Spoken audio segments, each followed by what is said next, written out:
Welcome to Leading the Next Generation with Tim Elmore. I am your co-host, Andrew McPeak, and our mission here at Growing Leaders is to empower the emerging generation with skills to lead in real life. And Tim, today we're talking about middle schoolers, those fun kids, man. Yes. I love middle schoolers.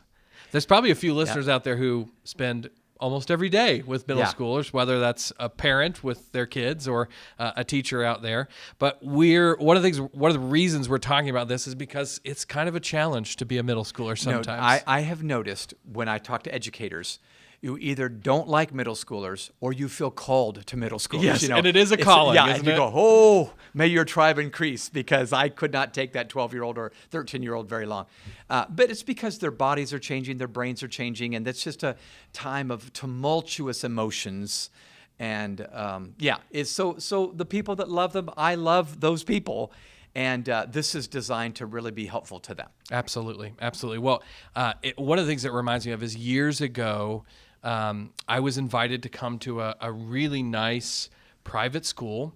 And what the challenge they were giving me is we're going to send you over to talk to the high school students, and then we want you to come over and speak to the middle school students. And for them, middle school was 5th through 8th grade. That's quite a spread. Yeah, it's a very young group. And if you spend any time with them, 5th graders and 8th graders are extremely different from one another. Well, when I arrive, I've worked really hard to figure out exactly how I'm going to say it so the 5th grader and the 8th grader can both understand. And probably not 5 minutes before the kids come in, I have the leader of this come and say, hey, we actually just decided last minute that we'd love for our upper elementary to join you. And I said, what does that mean? And they said, well, that would be our 3rd and our 4th graders to come along. That was their upper elementary. Yeah. And so all of a sudden I thought I already had a challenge in front of me, but actually what I discovered instead was I had a huge challenge in front of me, which was not how to get the 5th grader and the 8th grader to understand one another, but how to get the 3rd grader and the 8th grader to understand one another. Yeah. And anybody who's ever done that knows that it is extremely difficult to talk to 2 different groups of people from 2 totally different walks of life at the exact same time.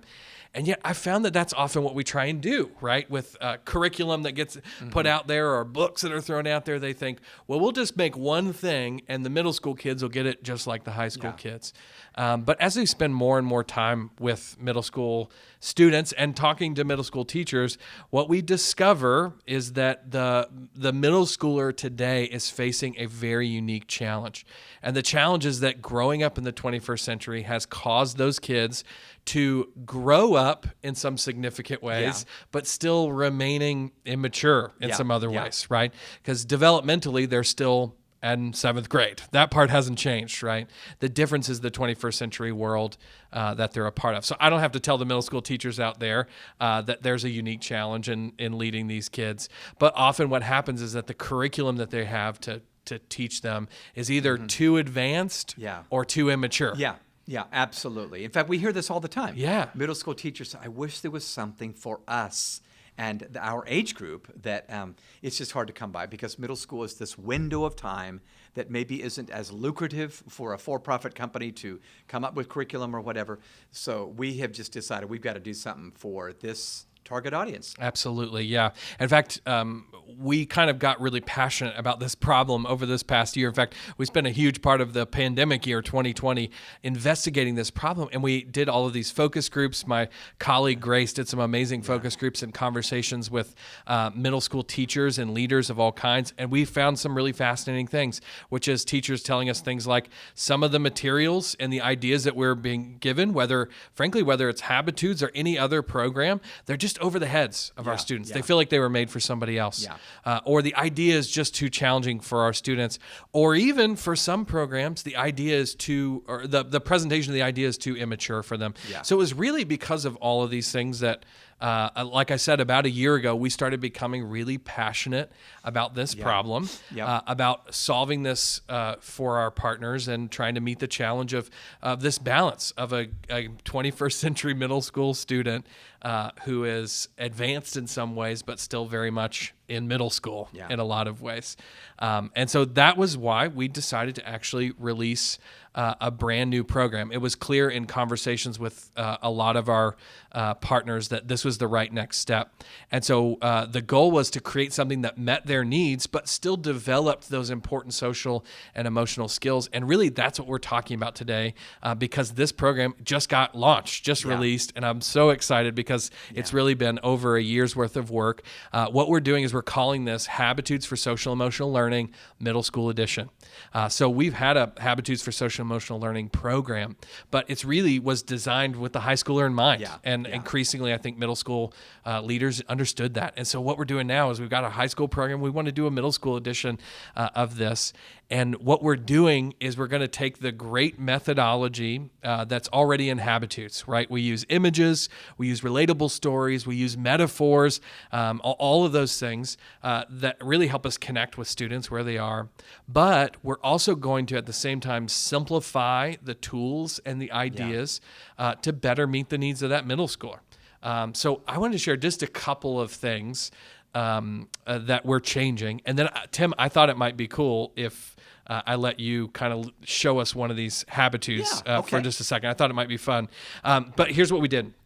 We have completely redesigned student worksheets. We've completely redesigned all the facilitator materials. And what we're doing is we're trying to bring the same competencies that a student might experience in high school, but we're trying to bring them to that middle school level. So they're learning the SEL curriculum, but they're learning it at that really key middle school level. We've also redesigned the Habitudes videos associated with these. They're really exciting. They're going to be shorter. They're honestly just really fun, fast-paced, and we also used a lot of motion graphics rather than somebody just standing up in front of the camera and speaking. And so I think the middle school audience, the kids we've shown it to at least, really love it. So I think the middle school student is going to really resonate with it. But the other thing we did is, along with the redesign of Habitudes that may seem very familiar, we've kind of grabbed some really classic ones from our Habitudes library. We've also designed brand new Habitudes, never been anywhere before. Nobody's ever gotten to teach them before. They're teaching the same SEL competencies that you might see in other programs, but they're utilizing metaphors that a middle school student would understand. It's kind of right at their level. And we put a lot of time into designing these, so it was a lot of fun to get to do it. And I thought that actually, Tim, might be something that you could share with us, because I think it could be cool if people got to hear what this is all about. So we worked together on one of the new Habitudes that's going to be coming out this year with the first year of this Habitudes for Social Emotional Learning Middle School Edition program. And I thought maybe you might want to lead us through it. Absolutely. So one of the competencies or sub-competencies is empathy. Absolutely. What teacher does not want to grow her or his students greater in deeper levels of empathy? So we could either, like we knew, do a lecture on empathy. Yeah. Here's the definition. Here's why you should from care, Webster. right? Yeah, that's right. But our metaphor or our image for it is simply called porcupines and koalas. I love it. So porcupines and koalas are two animals of the animal kingdom, but they're very, very different. Both porcupines and koalas have a reputation, all right? Now, you know about a porcupine, don't you? You've seen them, in fact, at least in photographs. If you felt them, you'd know it. Yes, right? absolutely. So porcupines are big, really big rodents with coats of sharp, pointy spines or quills that protect them against predators, okay? So if you get close, they'll often stick out those things and you won't get any closer, for sure, or you'll get hurt. Those quills stand straight up like needles as a defense if they feel they're in danger. And if they see or sniff out any predator or anybody that they think they shouldn't get any closer, they'll point at them. If they're agitated or annoyed, you know it. Does this sound familiar? Yeah. Okay. These are the kind of people in our world, and they're everywhere, really, because they've been hurt often, but they seem to push others away. They seem to get annoyed or angry quickly. Yeah. They seem to feel threatened easily and react unkindly. Porcupines do this instinctively. To avoid getting hurt, they hurt others. They defend themselves if they feel unsafe by extending those quills, which poke and harm and any potential predator. Now, here's the point. There are porcupine people around everywhere. You know it? It's just true. The reputation, however, of koalas is just the opposite. They're warm and inviting. In fact, picture a koala bear. We have a great photograph, by the way, for this image. But Most of the pictures we see of them, koalas appear soft and gentle, and oftentimes they're seen hugging people when they're being held, or hugging branches on the tree. The bottom line is they often hold on to those who get close.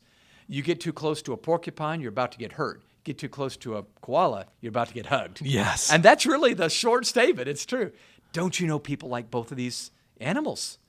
In fact, you see koalas in Australia. It's so much fun to see film of them. In fact, the little guy's being, taken to his caretaker, and he's hugging him and so forth. Don't you know people that act like a koala in this sense? They're warm and welcoming to others. They enjoy being close to people. They display care and compassion to others. The point is this.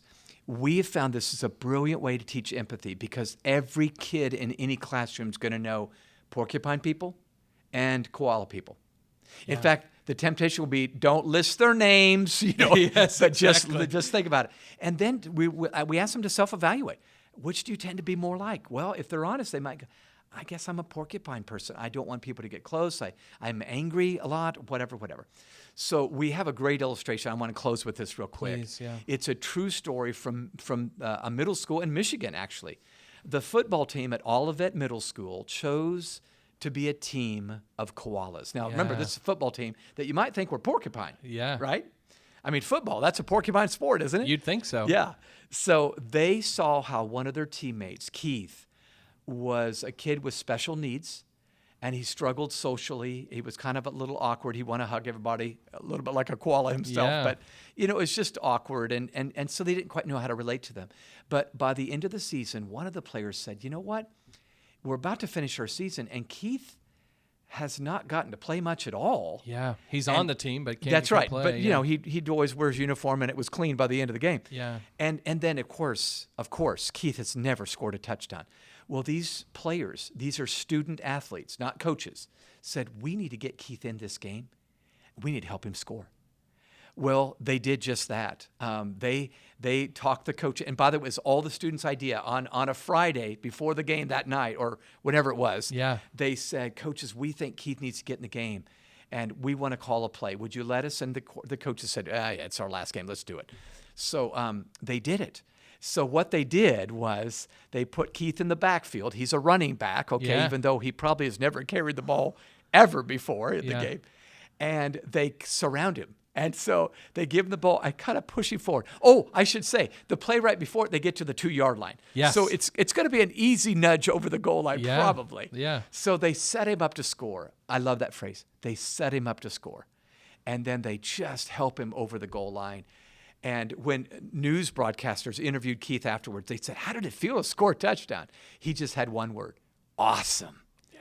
And of course, he became the kid in school. The football team fully embraced him. He sat with the football team at lunch, this special needs kid. He became popular. And his mom and dad said, I know he's going to be looked after until he graduates, because there were a bunch of koalas around this kid. So all I'm saying is, folks, we share student stories about this great metaphor, and we're thinking it might start great conversations that give you language to talk about weeks later when you say, was that a porcupine move, or was that a koala move that you just made? Absolutely. Well, I'm really excited about the release of Habitudes for Social Emotional Learning Middle School Edition, and I'm really excited about this brand new image. In fact, this image is actually available to check out right now.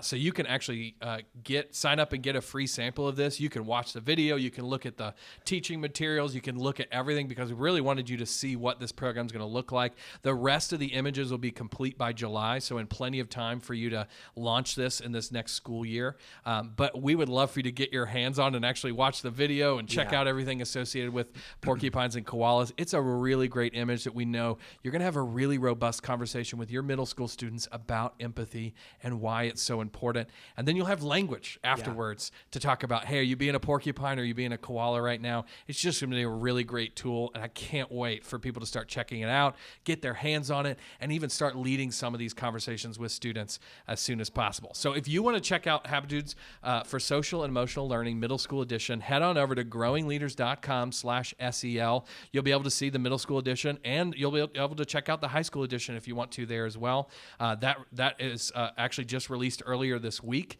so you'll be able to check out that free sample, find out more about getting the whole program to use inside of your school. Really excited about this launch. Well, Tim, thank you so much for leading us in that habitude. If you guys would like to rate us online, give us 5 stars on iTunes or wherever you get your podcast. We'd love for you to get the word out by doing that about this podcast and what we're doing at Growing Leaders. If you found this helpful, please pass it along. Share it with a friend, pass it to a middle school teacher or leader that you know if you feel like they would enjoy this. If you would want to connect with us online, we're at Growing Leaders and at Tim Elmore, pretty much everywhere you are. And then finally, if you've got ideas for this podcast, stuff you want us to talk about, people you want us to interview, shoot us an email. It's podcast@growingleaders.com. Thanks again, Tim, for leading us through that. Thank you guys for listening. Go check out Habitudes for Social Emotional Learning Middle School Edition, and we'll see you next time.